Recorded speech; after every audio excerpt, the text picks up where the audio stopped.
ನಮಸ್ಕಾರ. ಇವತ್ತು ನಾವು ವೈಬ್ ಕೋಡಿಂಗ್ ಬಗ್ಗೆ ಮಾತಾಡೋಣ. ಇದು ಸಾಫ್ಟ್ವೇರ್ ಡೆವಲಪ್ಮೆಂಟ್ ಅನ್ನೋ ಕಲ್ಪನೆಯನ್ನೇ ಬುಡಮೇಲು ಮಾಡ್ತಿರೋ ಒಂದು ಹೊಸ ಕಾನ್ಸೆಪ್ಟ್. ಅಂದ್ರೆ ಮನಸ್ಸಲ್ಲಿರೋ ಒಂದು ಐಡಿಯಾ ಅಥವಾ ವೈಬ್ ಅನ್ನ ಹೇಳಿದ್ರೆ ಸಾಕು, ಕೆಲವೇ ನಿಮಿಷಗಳಲ್ಲಿ ಒಂದು ಸಂಪೂರ್ಣ ಅಪ್ಲಿಕೇಶನ್ ರೆಡಿಯಾಗುತ್ತೆ ಅಂತಿದ್ರೆ ನಂಬ್ತೀರಾ? ಬನ್ನಿ, ಈ ಹೊಸ ಕ್ರಾಂತಿಯ ಬಗ್ಗೆ ಇವತ್ತು ಆಳವಾಗಿ ತಿಳ್ಕೊಳ್ಳೋಣ. ಹೌದು, ಕೇಳೋಕೆ ಆಶ್ಚರ್ಯ ಅನ್ಸಿದ್ರೂ ಇದು ನಿಜ. ಇದು ಇನ್ಮುಂದೆ ಯಾವುದೋ ಸೈನ್ಸ್ ಫಿಕ್ಷನ್ ಅಲ್ಲ. ಇದು ಸಾಫ್ಟ್ವೇರ್ ಡೆವಲಪ್ಮೆಂಟ್ನ ಹೊಸ ರಿಯಾಲಿಟಿ. ಹಳೆ ವಿಧಾನಗಳಿಗಿಂತ ಸುಮಾರು 3-5 ಪಟ್ಟು ವೇಗವಾಗಿ ಒಂದು ಐಡಿಯಾವನ್ನು ಪ್ರಾಡಕ್ಟ್ ಆಗಿ ಬದಲಾಯಿಸಬಹುದು. ಹಾಗಾದ್ರೆ ಇದೆಲ್ಲ ಹೇಗೆ ಸಾಧ್ಯ? ಇದ್ರ ಹಿಂದಿನ ಮ್ಯಾಜಿಕ್ ಏನು? ನೋಡೋಣ ಬನ್ನಿ. ಮೊದಲನೇದಾಗಿ ಸಿಂಟ್ಯಾಕ್ಸ್ನಿಂದ ಸ್ಟ್ರಾಟಜಿಗೆ ಈ ಬದಲಾವಣೆ ಎಷ್ಟು ದೊಡ್ಡದು ಮತ್ತೆ ಇದು ನಮ್ಮ ಡೆವಲಪರ್ ಪಾತ್ರವನ್ನೇ ಹೇಗೆ ಬದಲಾಯಿಸ್ತಾ ಇದೆ ಅಂತ ನೋಡೋಣ. ಈ ಚಿತ್ರನೇ ಎಲ್ಲವನ್ನೂ ಹೇಳುತ್ತೆ ಅಲ್ವಾ? ಎಡಗಡೆ ಇರೋದು ಹಳೇ ಜಗತ್ತು, ಗಂಟೆಗಟ್ಲೆ ಕೋಡ್ ಸಿಂಟ್ಯಾಕ್ಸ್ ಜೊತೆ ಕುಸ್ತಿ, ಕಾಂಪ್ಲೆಕ್ಸ್ ಫ್ರೇಮ್ವರ್ಕ್ಗಳು ಮತ್ತೆ ತಲೆನೋವು ತರಿಸೋ ಬಗ್ ಫಿಕ್ಸಿಂಗ್. ಆದ್ರೆ ಬಲಭಾಗದಲ್ಲಿರೋದು ಇವತ್ತಿನ ಹೊಸ ರಿಯಾಲಿಟಿ. ನಮ್ಮ ಪಾತ್ರನೇ ಬದಲಾಗಿದೆ.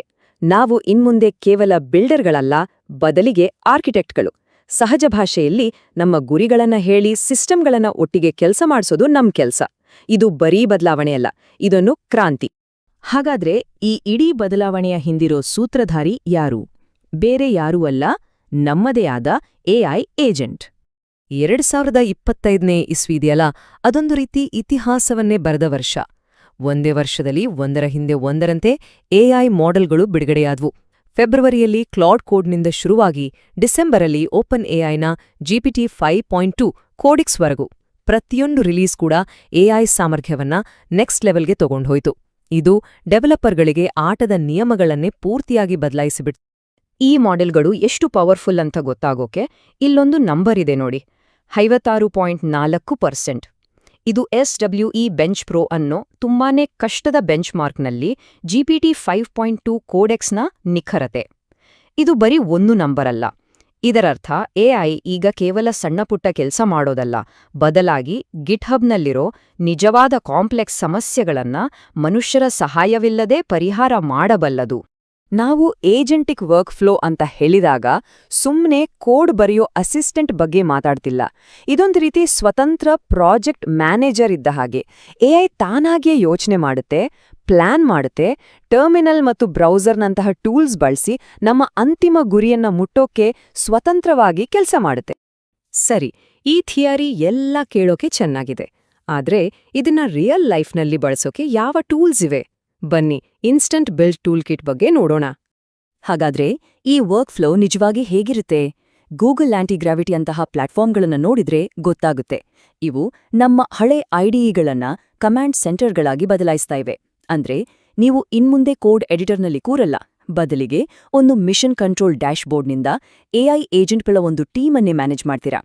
ನೀವು ಏಜೆಂಟ್ಗಳನ್ನ ಕಳಿಸ್ತೀರಾ, ಅವುಗಳ ಕೆಲಸವನ್ನ ನೋಡ್ತೀರಾ, ಮತ್ತೆ ಅವು ಕೋಡ್ ಟೆಸ್ಟ್ಗಳು ಅಷ್ಟೇ ಅಲ್ಲ, ವಿಡಿಯೋ ಡೆಮೋಗಳ ಜೊತೆ ವಾಪಸ್ ಬರ್ತವೆ. ಈ ಕ್ರಾಂತಿಯನ್ನ ಮುನ್ನಡೆಸ್ತಾ ಇರೋದು ಬರೀ ದೊಡ್ಡ ಕಂಪನಿಗಳಲ್ಲ. ರೆಪ್ಲಿಟ್, ಲವಬಲ್ ಮತ್ತು V0ನಂತಹ ಸ್ಟಾರ್ಟ್ಅಪ್ಗಳು ವೈಬ್ ಕೋಡಿಂಗ್ ಅನ್ನ ಎಲ್ಲರಿಗೂ ತಲುಪುವಂತೆ ಮಾಡ್ತಿವೆ. ರೆಪ್ಲಿಟ್ನಲ್ಲಿ ನೀವು ಮಾತಾಡೋ ಮೂಲಕ ಪೂರ್ತಿ ಅಪ್ಲಿಕೇಶನ್ ಅನ್ನೇ ಕಟ್ಟಬಹುದು.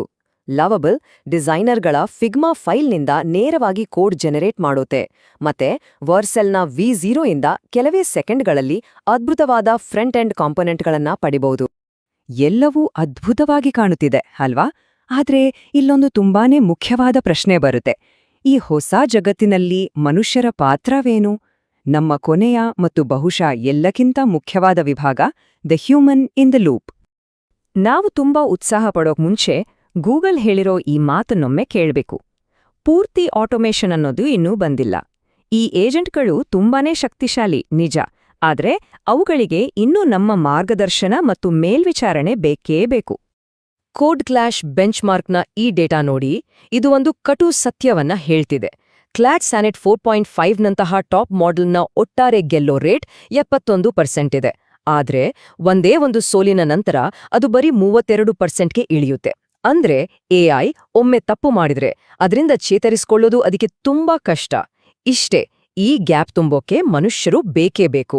ಹಾಗಾಗಿ ನಮ್ಮ ಪಾತ್ರ ಈಗ ಕೋಡ್ ಬರೆಯೋದಲ್ಲ, ಬದಲಿಗೆ ಇಡೀ ಪ್ರಾಸೆಸ್ ಅನ್ನ ಮೇಲ್ವಿಚಾರಣೆ ಮಾಡೋದು.